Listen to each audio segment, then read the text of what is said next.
وجعلنا جهنم للكافرين حصيرا إن هذا القرآن يهدي للتي هي أقوم ويبشر المؤمنين الذين يعملون الصالحات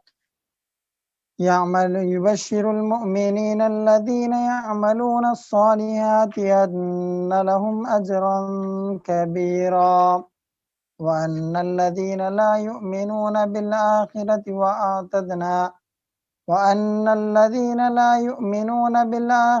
أعتدنا لهم عذابا أليما صدق اللہ العظیم۔ بہت بہت شکریہ۔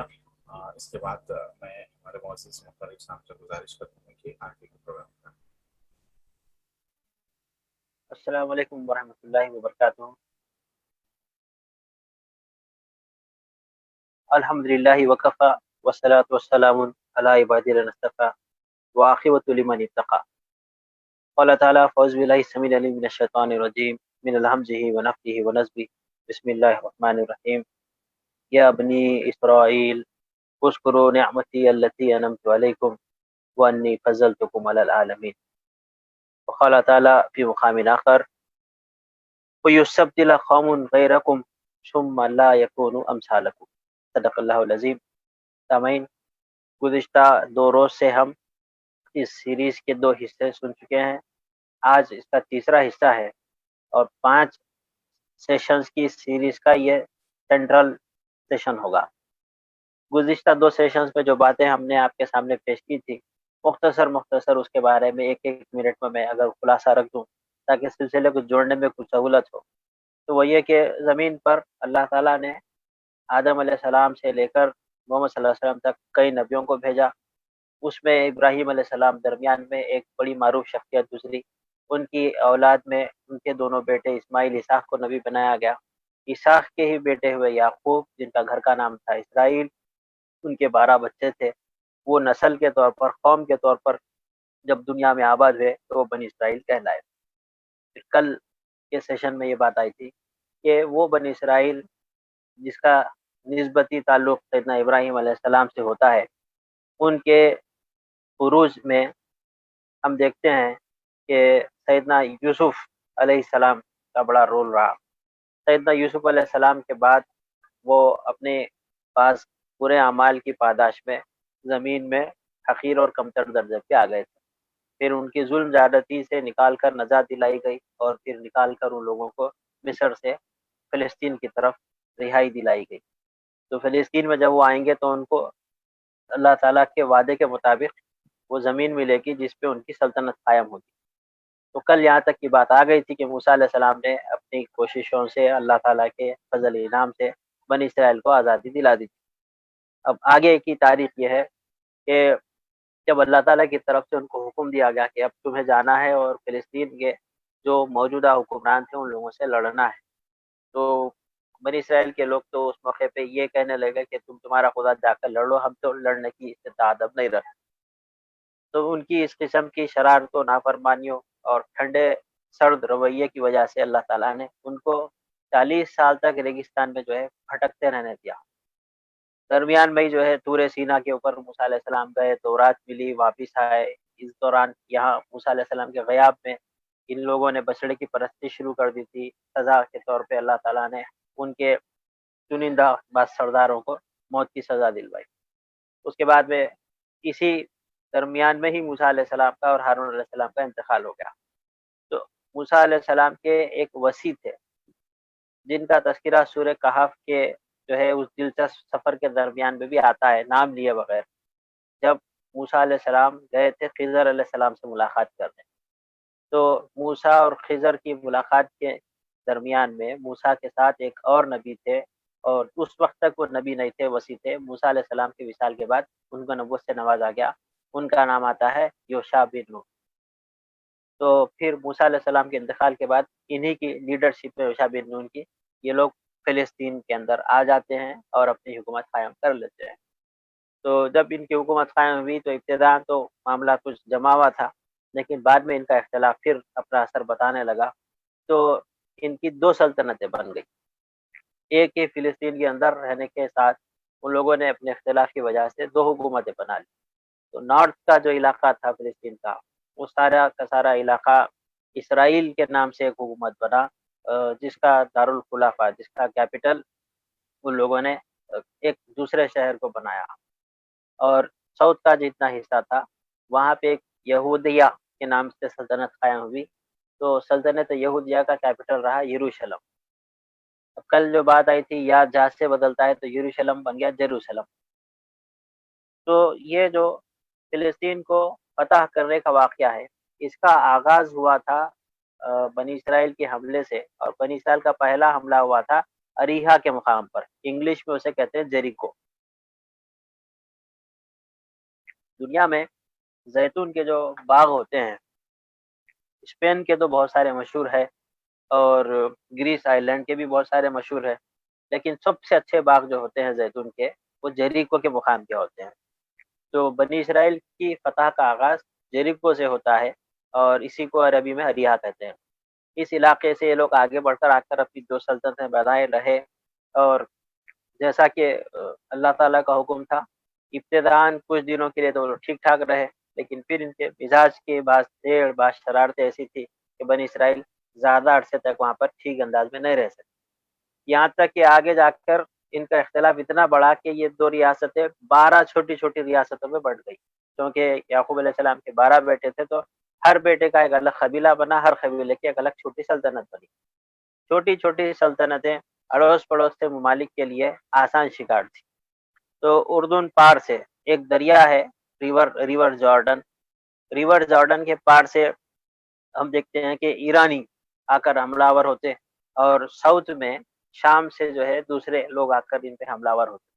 یہ تو باہر سے دشمن آ رہے تھے، خود اندر بھی ان کی اندرونی لڑائیاں آتی کہ یہ 12 قبیلے کے لوگ آپس میں بھی لڑتے رہتے تھے.